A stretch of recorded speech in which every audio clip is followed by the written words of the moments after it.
गुण लागेल मग. आणि मग हळूहळू तुम्ही पण म्हणतात चला ते पण घरात करतात, पुढच्या आठवड्यात जाऊ म्हटले पण ते गेले नाही, घरातच करायला लागले. परत ते म्हणतात जाऊ द्या पुढच्या आठवड्यात जाऊ आपण, तुम्हाला पण 11 टाकी देणं थांबून धर. तुम्ही प्रार्थना करा, थांबा थोडं नंतर वाचू आपण बायबल, चला आपल्याला इकडे जाऊन यायचे फिरून थोडं. तुम्हाला बायबल वाचू देणार नाही. हे एक्सपिरियन्स आहे. आमेन. हे अनुभव आहे जीवनातले, हे लोक करतात. आणि म्हणून लोकांना आज्ञाचं पालन करायला आवडत नाही. आज आम्हाला आवडतं का? आज्ञा पालन करत असाल तर तुम्हाला देव किंवा देवाची सेवा कार्य करणं यथा फळ तुम्हाला मला प्राप्त होईल. जर आज्ञाचं पालन तुम्ही आम्ही करणार नाही तर तुम्हाला आणि मला त्याचं फळ किंवा त्याचा आशीर्वाद मिळणार नाही. तुमच्या आणि माझ्या जीवनाची तयारी झाली पाहिजे. येशू मसीह की बोला साहेब, येशू मसीह की. प्रत्येक जीवनाला वाटतंय की कुणीतरी माझ्यासाठी प्रार्थना करणारा पण हवा आहे. आणि करते प्रार्थना, चांगली गोष्ट आहे. प्रार्थना करा, एकमेकांसाठी प्रार्थना करा सांगितले. ओझी उचला एकमेकांची, रथ बदल्या करा एकमेकांसाठी. त्यांना सांगितलं प्रार्थना करा, यांनी सांगितलं आमच्यासाठी प्रार्थना करा, घरासाठी कुटुंबासाठी. चांगली गोष्ट आहे, करा प्रार्थना. देव तुम्हाला त्याच्यामध्ये वापरू. त्या बहिणीच्या घरासाठी देव तुमचा वापर करू, त्या भावाच्या घरासाठी देव तुमचा वापर करू. वापर केला पाहिजे देवाने तुमचा निमास, बरोबर आहे की नाही? पण त्या लोकांना ज्यावेळेस तुम्ही आणि प्रार्थना करता त्यावेळेस तुम्ही आणि त्यांना आठवण घाला देवाच्या आज्ञेचं पालन करण्यासाठी. जर तुम्ही त्या व्यक्तीसाठी प्रार्थना करता, त्या व्यक्तीला सांगा तू देवावर विश्वास ठेवत आहे, देवाचं वचन अशा प्रकारे असं तुला करण्यास सांगत आहे, तर तू आशीर्वादित होशील, नाही तर तू आशीर्वादित होणार नाही. पण लोक सांगत नाही. आज हालेलुया, लोक सांगत नाही. आज फक्त प्रार्थना करतात, प्रभू या सिस्टरला हे कर, प्रभू त्या बहिणीला असं कर, त्या भावाला असं कर, त्या आईला असं कर, असं बोलून मोकळे जातात, प्रार्थना करून मोकळे जातात. त्यांच्यावर जरा हक्क गाजवायला शिका. तुम्ही आणि देवाची सेवा कार्य करणारे नवीन लोक नाहीये. तर ज्या लोकांना तुम्ही सांगतात किंवा ते लोक तुमच्याकडून प्रार्थना करून घेतात, त्या लोकांना तुम्ही हक्काने सांगा. जिथालची तिथं त्या गोष्टी मांडणं फार महत्वाचं आणि फार गरजेचं आहे. बोला कृष्ण महाराज की. हे सांगताय का तुम्ही? शेजाऱ्याला विचारा ते सांगत आहे का? हे शेजाऱ्याला बोलत आहेस का? हे शेजाऱ्याला तू शिकवत आहेस का? फक्त प्रार्थना करायची, ओके तुमचं काम होऊन जाईल. मग तो म्हणा मला प्रार्थना केल्यानंतर जर काम होत असेल तर माझा मार्ग मोकळा, मी कसा जगू शकतो? काय सांगितलं ना समोरच्या व्यक्तीने, आता प्रार्थना केली होऊन जाईल तुमचं काम. पण त्याच्या पाठीमागे देवाने काही सांगितलं नाही का करायला? देव स्वार्थासाठी करायचा नाही. आम्ही जगिक लोक नाहीत की काहीतरी आम्हाला प्राप्त व्हावं, काहीतरी आम्हाला हासिल व्हावं, आणि म्हणून आम्ही प्रभू येशू ख्रिस्ताचा झेंडा घेऊन आता फिरत आहे. गजर येशू नामाचा झेंडा रोविला ख्रिस्ताचा, गजर येशू नामाचा झेंडा रोविला, रोविला ख्रिस्ताचा, रोविला ख्रिस्ताचा, ओ रोविला प्रार्थनेचा, रोविला प्रार्थनेचा, रोविला स्तुतीचा, रोविला स्तुतीचा, रोविला प्रार्थनेचा, रोविला प्रार्थनेचा. गजर येशू नामाचा झेंडा रोविला ख्रिस्ताचा, गजर येशू नामाचा हो, गजर येशू नामाचा झेंडा रोविला ख्रिस्ताचा, गजर येशू नामाचा झेंडा रोविला ख्रिस्ताचा. कसा झेंडा लागला? प्रामाणिकपणे राहा तो झेंडा. कंटिन्यू देवाच्या इच्छेप्रमाणे, देवाच्या योजनेप्रमाणे आणि देवाच्या प्लॅनिंग प्रमाणे आम्हाला करणं फार महत्वाचं आणि फार गरजेचं आहे. जर असं आम्ही लोकांना जर सांगत नाही किंवा विश्वासाने जर सांगत नाही तर देवाची थट्टा होती. देवाला लोक मजाकवारी घेतात. आता पाहिलं ना, पाहताना रोज माझ्याकडे बघा, देवाला मजाकवारी घेतात का नाही लोक? परीक्षण करा, आपल्या शेजारी पाजारी गावातले लोक, मित्र मंडळी, नातेवाईक, पाहुणे रावळे चष्टावारी घ्यायला लागले देवाला एकदम. पण कशामुळे घ्यायला लागले याचं पण परीक्षण करणं महत्वाचं आहे. कशामुळे लोक देवाची थट्टा करू लागले, चेष्टा करू लागले, मजा करू लागले, याचं पण ऑब्झर्व करा, परीक्षण करा. जर तुम्ही आणि देवाच्या राज्यामध्ये सिरियसली आणि गंभीर जीवन जर जगत नाही, तर या जगातल्या लोकांना देवाची थट्टा करायला मोकळीकता मिळते. आहे ना, रविवारच्या दिवशी भक्तीचा दिवस आहे, नाही प्रार्थनेला जायचं नाही, आज पोरगी पाहायला जायचं आम्हाला. जा पोरगी पाहायला जा तिकडे, किंवा पोरग पाहायला जा रविवारच्या दिवसामध्ये. मग शेजारचे लोक काय म्हणतात, वा चांगली भक्ती करतो देवाची. रविवारच्या दिवशी आम्ही चर्च सोडून, आराधना सोडून, भक्ती सोडून त्याच्या बरोबर पोरग पाहायला, पोरगी पाहायला जातो. आमच्यासारखे लोक म्हणतात, तुम्ही रविवारीच का बोलवलं त्यांना? रविवारी का तुम्ही त्यांना हाक मारली आणि ते तुम्हाला पाहायला आले? ते विश्वासणारे करा. जिथं बोलायचं अधिकारानं तिथं तुम्हाला बोलणं गरजेचं. सदेकिया राजाला देवाला अधिकार दिला, पण त्याचा उपयोग त्यांनी केला नाही. तुम्हाला मला देवाने काय दिला आहे?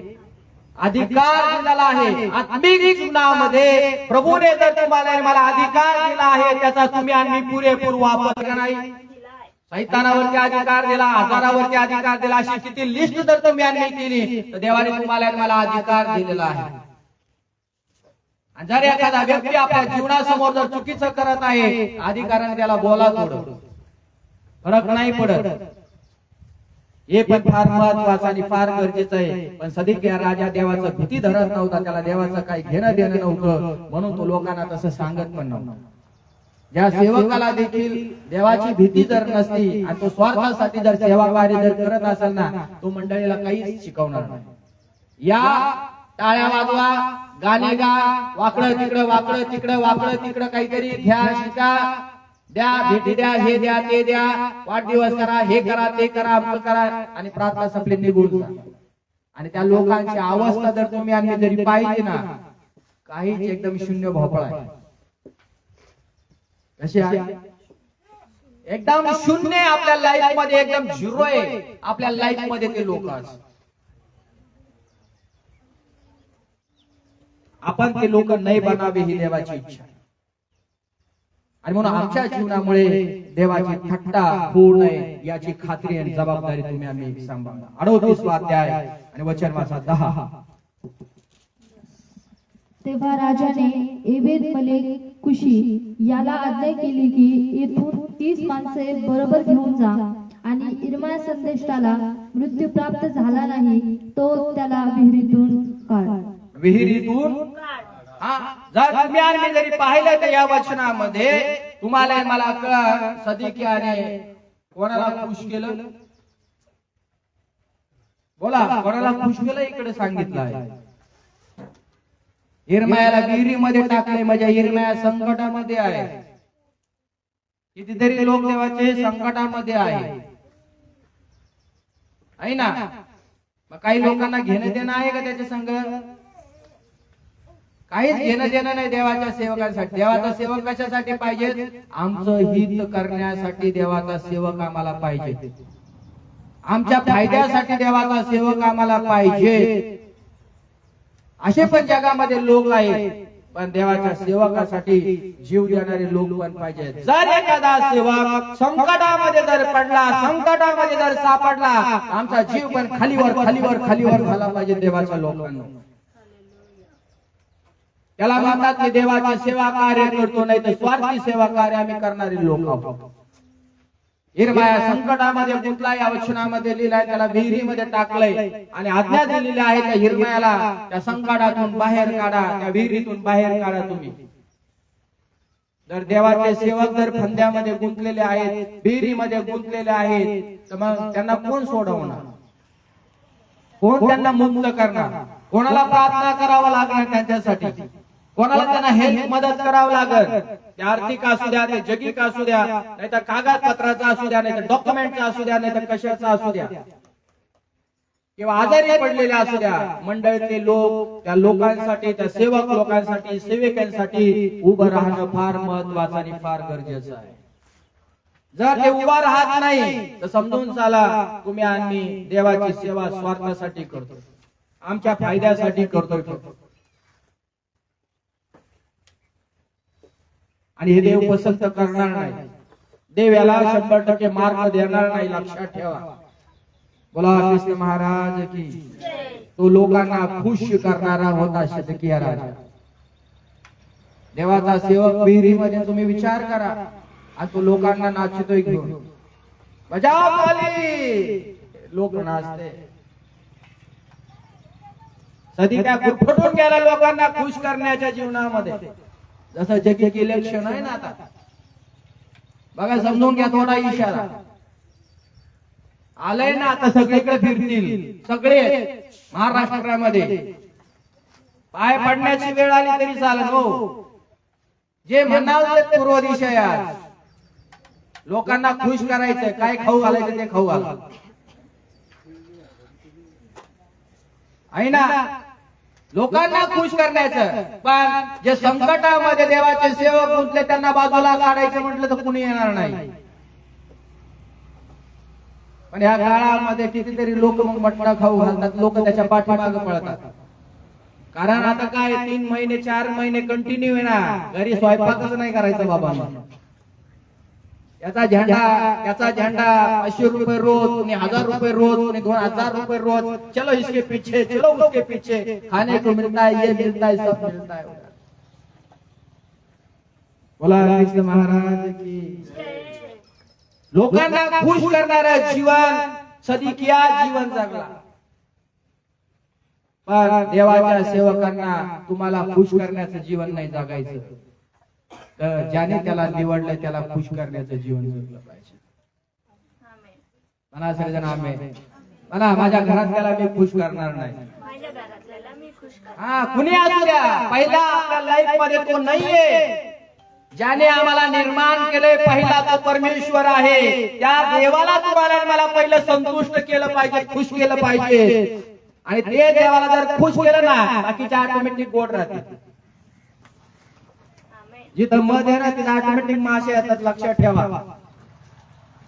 कारण तिथं गोडवा आहे. आमच्या जीवनात जर ख्रिस्त आहे ना, चारी बाजूतून आम्हाला लोक गिरतील, आम्हाला पळण्याची गरज नाही माणसांच्या. कारण आम्ही देवाला खुश करतो. देव कोणत्या माणसाला करोडपतीला आणायचं, कोणत्या माणसाला तुमच्या जवळ बैठकीला बसायचं ते देव ठरवेल. म्हणा सगळेजण आमेन. लोकांना खुश करू नका. लोकांना आवडणारी प्रार्थना नाही करायची कधी. लोकांना आवडणारं वचन कधी सांगायचं नाही. लीडर लक्षात ठेवा. लोकांना आवडणारा संदेश असो, उपदेश असो, गाणे असो कधीच गायचे नाही. हेच गाणं गा, तेच गा. थांबा, आम्हाला गाऊ द्या. आम्हाला जे देवाने दिलेत गाणे ते गाणार आम्ही. खुश लोकांना नाही करायचं, प्रभू खुश झाला पाहिजे. हे गाणे गाणे, हे गाणे गा, प्रभूचेच गाणे. तिथं तेवढाच आनंद आणि इथंच तेवढा आनंद आहे. एवढंच होईल. फक्त तुम्हाला आज गाता येणार नाही, उद्या तुम्ही गाल ते गाणं. लोकांना खुश करणार जीवन जगायचं. सदिकियाची जागा जर कोणी घेतली असेल तर सावधान. काय उपयोगी असा राजा, काय उपयोगी असा लीडर, काय उपयोगी असा सेवक, काय उपयोगी असा वर्शिप करणारा, काय उपयोगी असा पास्टर, तो देवाच्या मार्गाने चालत नाही, लोकांना खुश करण्यासाठी सगळं काही करतो जीवाचं रान. तो देवाला मान्य नाही, तो माणसाला मान्य. आणि माणसाला मान्य आहे त्याचा काय फायदा. जगातलं सगळं माणसं तुम्हाला देतील, अंगठ्या देतील, सोनं देतील, चांदी देतील, तुम्हाला गाडी देतील, कपडे देतील, सगळं देतील तुम्हाला. पण देवाचा आनंद त्या सेवकांमध्ये, लेकरांमध्ये तुम्हाला मला दिसणार नाही. कोणाला खुश करा, म्हणा देवाला खुश करा. लोकांना खुश करू नका. लोकांना हा वाचा 38 अध्याय 5 वचन. तेव्हा सिदकिया राजा म्हणाला, पहा तो तुमच्या हाती आहे. राजाला तुमच्या मर्जी विरुद्ध काही करता येत नाही. राजाला तुमच्या मर्जी विरुद्ध काही करता येत हा म्हणा, मर्जी विरुद्ध काही करता येत हा. राजाला कोणाच्या मर्जी विरुद्ध बोला. बघा आता तुम्ही परीक्षण करा, थोडस निहाळा या वचनाकडे बारकाईने. तुमच्या आणि माझ्या काही गोष्टी या ठिकाणी लक्षात येईल. देवाला घाबरण्याच्या ऐवजी आज लोकांना घाबरण्याची वेळ येते. बरोबर आहे की नाही? पहिले आता आम्ही होतो सेवा कार्यामध्ये, इतकं घ्यायचं देवाच्या सेवकांना की विचारू नका.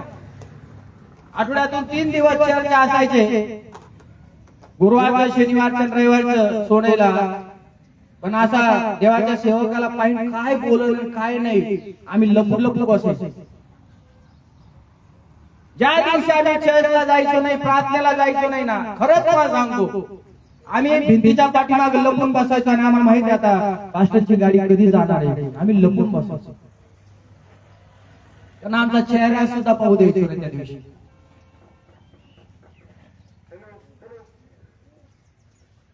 आम्ही माणसांना सुद्धा घाबरलो त्या काळामध्ये. पूर्वीच्या काळी 10-15 वर्षाच्या काळात तुम्ही आम्ही जरी पाहिलं ना, माणसाला सुद्धा लोक घाबरत होते. पण आजची परिस्थिती तुम्ही आणि मी पहा, एवढे टाबर, एवढे टाबर असे करतात, असे बापाला, आईला, आजीला, आजोबाला, शेजारीला, पाजारच्याला बोट करू बोलतात. भीती राहिली नाही ती. बोला कृष्ण महाराज की.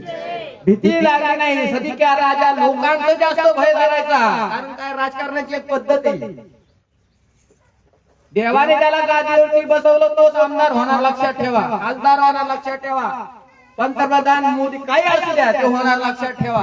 पण ज्याने देवाने ज्या माणसाला ठोकरले ना, त्याने किती गादी घेण्याचा प्रयत्न करू द्या, त्या व्यक्तीला कधीच गादी भेटणार नाही. कधीच तो तालुक्यामध्ये राजा होऊ शकत नाही, लक्षात ठेवा. देवाची परवानगी लागते. आणि देवाची परवानगी जर पहिली भेटली तर त्या माणसाचं पहिलं नातं देवाबरोबर असणं गरजेचं आहे. आणि देवाबरोबर त्या व्यक्तीचं जर नातं असेल, त्या राजकीय लोकांचं देखील, तर ध्यानात ठेवा, लक्षात ठेवा, देव त्या माणसाकडे बघून खुश होईल. आणि देवाच्या भयाच्या नंतर त्याने माणसांची सेवा कार्य केली पाहिजे. सदिक्याने आपल्या लाईफ मध्ये माणसाची भीती बाळगली, आणि माणसाची भीती बाळगून त्यांच्या दडपशाहीमध्ये तो राहू लागला. आहे का माणसाची भीती धरणारे आपल्यामध्ये कोणी? सावधान. जर माणसाची तुम्ही भीती जर धरत असाल ना, आज जरा येशूच्या नावाच्या माणसाची भीती मला धरायची नाही. काय गरज आहे माणसाची भीती धरण्याची? भीती ज्याची बाळगा, जो नरकात टाकण्याच्या योग्यतेचा आहे. भीती ज्याची बाळगा, जो नरकातून तुम्हाला स्वर्गात घेण्याच्या योग्यतेचा. आणि एक दिवस तुमचा माझा न्याय केल्याशिवाय राहणार नाही. भीती आज तुम्हाला मला त्याची बाळगायला पाहिजे. लोकांना घाबरून काय करणार आहे? गीत व्हा लोकांच्या समोर. लोकांना वचन सांगता येत नाही त्यावेळेस बघा. लोकांना अजिबात घाबरू नका आपल्या लाईफ मध्ये. वाचा 19 वचन, त्यामध्ये 38 वाचा 19 वचन. सिदकिया राजा यिर्मयास म्हणाला, जे यहुदी फिदोत खासदारांकडे गेले आहेत, त्यांची मला भीती वाटते. त्या लोकांची मला भीती वाटते की ते मला त्यांच्या स्वाधीन करून माझा उपहास करतील. माझी ते चेष्टा करतील. सदिक्या राजा म्हटला, त्या लोकांच्या हाती मला देतील नाही, ते लोक काय करतील? माझी चेष्टा करतील, निंदा करतील. म्हणून तो घाबरू लागला. आम्हाला आहे अशी भीती की आम्ही कुठेतरी पकडलो गेलोय बाबा, आणि आमची चेष्टा होईल, वाटतं का? जर देवाची भीती तुमच्यामध्ये असेल, होऊ द्या तुमचा उपवास. तुम्ही धन्य आहात, तुम्ही आशीर्वादित आहात. जर ख्रिस्ताच्या नावासाठी तुमची निंदा आणि तुमचा छळ होत आहे तर. पण तुम्ही अविश्वासणारे असाल, देवाची सेवा कार्य करत नसाल, आणि स्वार्थासाठी देवदेव करत असाल, तर तुम्हाला एखाद्या बंदिवासात किंवा लोकांसमोर नेला, त्यांना एक अपमान पद आपल्या नाही का लाईफ मध्ये आपण इन्सर्ट किंवा आपल्या जीवनाचा अपमान व्हायला लागला, तर आम्हाला म्हणतो नको नको, माझा अपमान होईल तिथे गेल्यानंतर. माझा इसट होईल त्या ठिकाणी गेल्यानंतर.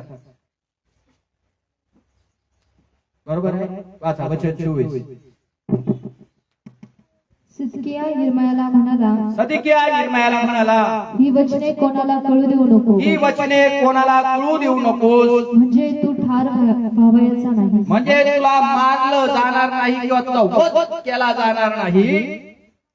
पण मी तुझ्या बरोबर बोललो असं ऐकून सरदार तुझकडे आले व तुला म्हणाले की तू राजाला काय बोललास ते आम्हाला सांग. आम्हापासून काही लपू नको. आमच्यापासून काही लपू नका. वाचा 26 पर्यंत. आम्ही तुला ठार मारणार नाही. राजा तुला काय बोलला तेही सांग. तर तू त्यास म्हण, राजाने मला योनाथानाच्या घरी मरावयास परत पाठवू नये असा मी त्याला अर्ज केला. काय केला? अर्ज केला. काय भीती होती त्याला सदकियाला? ठार मारण्याविषयी. म्हणा ठार मारण्याविषयी. म्हणून या ठिकाणी तुम्ही आम्ही पाहतो सदकिया राजाने स्वार्थासाठी देव गेला, पण देवाचा सेवक त्याला धैर्य देत गेला, त्याला वचन सांगत गेला होता. वचन सांगून सुद्धा माणूस असा वागतो हा प्रश्नचिन्ह आहे. देवाचा निरोप देवाच्या वचनातून आम्हाला पुन्हा पुन्हा भेटतो, तरी देखील आम्ही देवाची प्रीती, देवाचं प्रेम, ख्रिस्ताची प्रीती आम्ही आज ओळखू शकलेलो नाही. पुन्हा पुन्हा वारंवार संदेश आमच्या कानावरती येतोय, पुन्हा पुन्हा वारंवार उपदेश आमच्या कानावरती पडतोय, तरी देखील आम्ही जरा चाल ढकल करत असतो. चांगलंच ते. देवाचा सेवक त्याच्या संग बोलत आहे. आमच्या बरोबर आज पवित्र आत्मा बोलत आहे. देवाचं वचन म्हणजे येशू ख्रिस्त आज आमच्या संग बोलत आहे. देवाची प्रीती ओळखा, देवाच्या सेवकाची तळमळ ओळखा, देवाच्या सेवकाची या ठिकाणी विधीवरून ओरडणं ओळखा. कोणाच्या भावना संग खेळत नाही. देवाचं वचन हे फार गंभीर आहे, फार सिरियसली आहे. आणि 20 वचनात जर तुम्ही वाचत गेले तिकडे खाली 38-20 मध्ये सदकिया राजा परत मूर्खपणाने वागला. एवढ्या गोष्टी, एवढ्या वर्ष झाले आम्ही देवाच्या मंदिरात येतो, पण आज पण आमचा विषय हाच आहे. आम्हाला देव पाहिजे, पण काहीतरी पाहिजे देवाकडून, तरच तो देव आहे आमचा, नाही तर सोडून द्यायचा.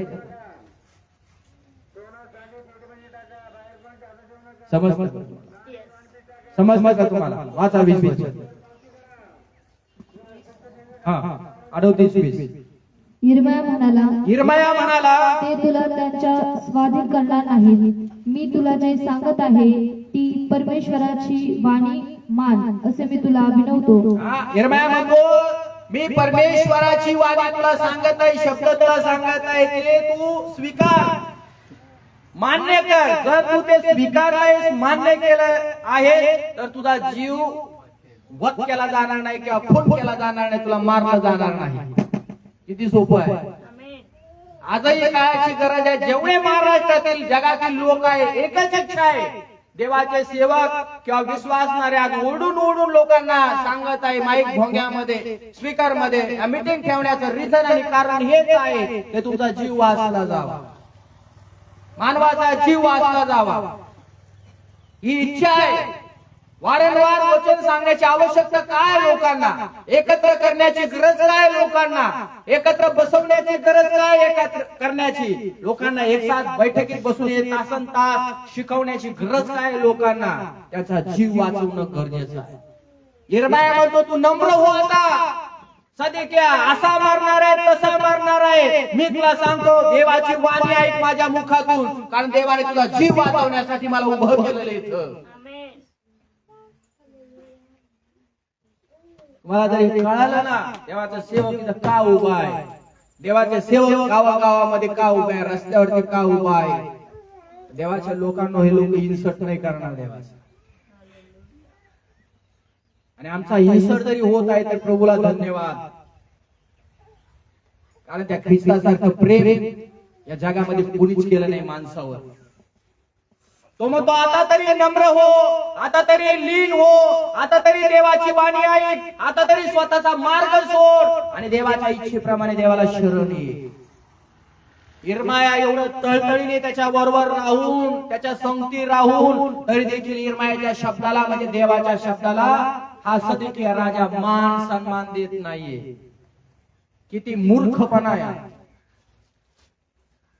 परमेश्वराच्या लोकांना किती ओढून ओढून सांगा, त्यांचं काम आहे ओरडायचं. हो, येते तासभर बोंबलते ओरडून जाते निघून जाते. आपल्याला जे करायचं ते करू आम्ही.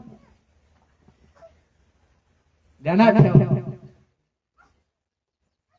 लक्षात ठेवा, हे फार महत्वाचं आहे. मूर्ख तुम्ही व्हाल, मी नाही होणार.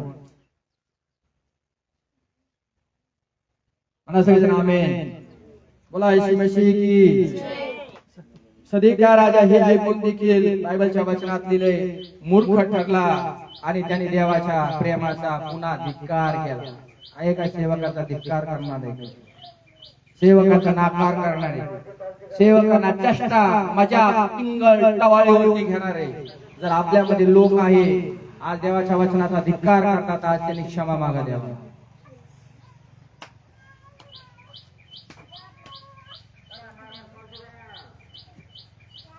आणि आपल्या मार्गाने, आपल्या इच्छेने, आपल्या शक्तीने, आपल्या बुद्धीने जे काही करायचं सदैकेने आपल्या लाईफ मध्ये, जीवनामध्ये निर्णय घ्यायचा.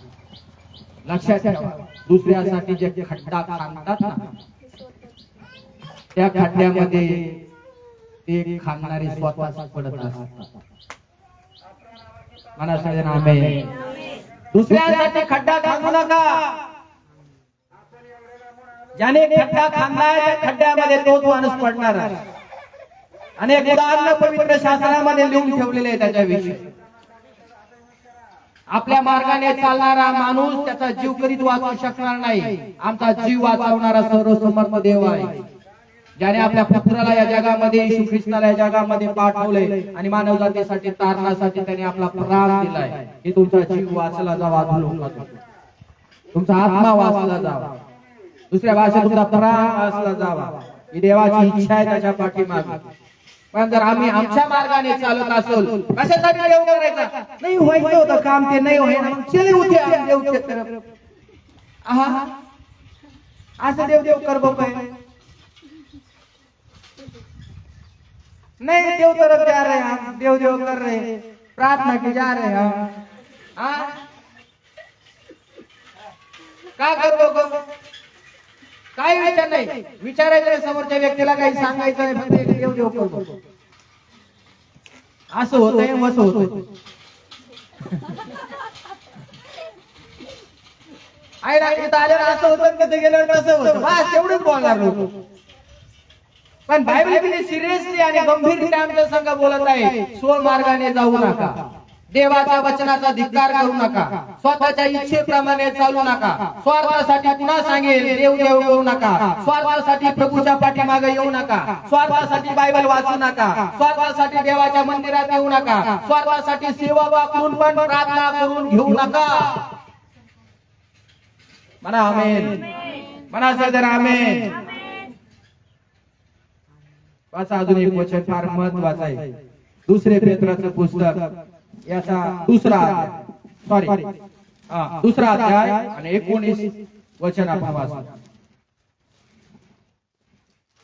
जगाचं सुख जर आम्हाला पाहिजे तर तुम्ही स्वार्थासाठी देव करा.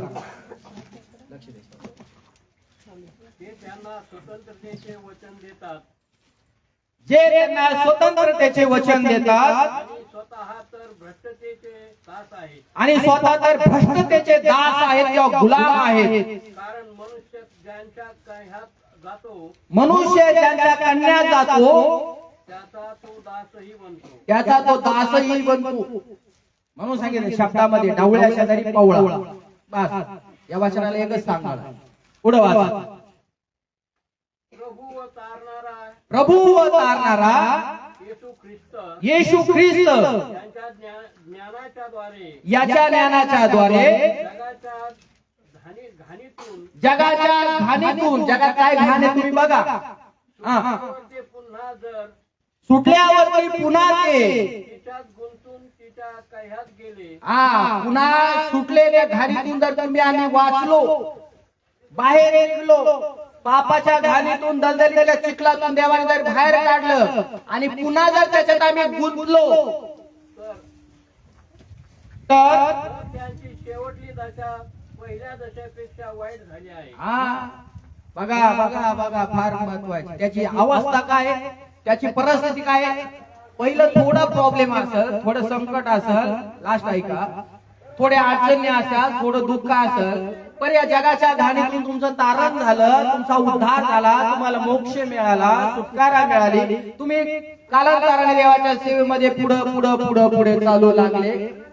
आणि कालांतराने वाटतंय बाबा एखादा पुत्र जास्त असतं ना, खातं खातं खातं जब उसको ओव्हरलोड होत आहे ना त्यावेळेस जाऊन परत ते ओकून येतं कुठेतरी जागा शिजवणार ती जागा आठवण ठेवतं आहे ना. आणि मग त्याच्या थोडस आराम रश त्या कुत्र्याला मिळाल्यानंतर ते कुत्र काय करतं परत तिकडे जातं. आपण कुठं घाण केलेली आहे किंवा कुठं उलटी केलेली आहे परत त्या ठिकाणी जातं आणि ते जे काढलेलं आहे ना पोटातून ते परत ही माणसाची जात आहे ना कुत्र्यासारखी आहे. आम्ही पण आलो बरं का त्याच्यात सगळे इथे बसलो. किती देवाने घाणीतून काढलं ना त्याच्या प्रीतीकडे पाहणार नाही, परत त्या घाणीत जायची इच्छा आहे. त्या डुकराचं उदाहरण पण समोर आणा, त्याला किती धुवा, लायबाईने धुवा नाही तर किती मोठाचा साबण असत, रोज त्याला पिल्लू काढला तुम्ही घरात त्याला धुवा फिरा, रोज आंघोळ घाला, खाटावरती झोपवा, सगळं काही करा, सगळं काही करा, त्याला घराच्या बाहेर जाऊ दे नका. तुम्हाला वाटतं आता पिल्लू सुधारलं, आता हे डोकर सुधारलं, आता लहानसं मोठं झालं, आता कधीच घाणीत जाणार नाही, कधी ते डबक्यात उडी मारणार नाही असं वाटतं माणसाला. पण त्याची खोड आहे. एक दिवस तो माणूस त्याला घेऊन जातो बाहेर साखळ्याने बांधल्यासारखं, हातात साखळी असते आणि फिरतो फिरतो फिरतो फिरतो आणि त्या डुकराला बरोबर ते खड्डा दिसतो. हालेलुया. डुकराला खड्डा दिसतो आणि तो वाह मेरी जगह तो अब आ गई. आणि डुक्कर काय करतात, झटक्यान त्या माणसाच्या हाताला साखळी मारतात मालकाच्या आणि लगेच डबक्यामध्ये उडी मारतात. प्रत्येक माणसाची खोड तशी, माझी पण तशीच खोड आहे, तुमची पण तशीच खोड आहे. देवाकडे येण्याची प्रत्येक माणसाची खोड तशीच आहे. परत त्या घाणीकडे जातात. देवाने कुठून काढले ना पहिल्यापेक्षा मग त्याची पहिलं तर थोडा आहे. देवाने त्याच्यावर उपकार केले, दया केली, माया केली, प्रेम केलं, सगळं काही केलं. परंतु तो काय म्हणतो आता कवर आता हे कवर आता तेच बायबल, तेच प्रार्थना, तेच आराधना, तेच उपासना, तेच वचन, तेच पास्टर, रोज तेच तेच तेच तेच तेच कुछ भी अलग तर टेस्ट चाहिए ना आहे ना. घरातलं कंटाळून कंटाळून कंटाळून खायचं सुटलं ना माणसाला, बाहेर चटक लागली ना मग तो घरातली खायची इच्छाच होत नाही आहे ना. इच्छा होत नाही बाहेर आतमधले खाण्याची, कारण का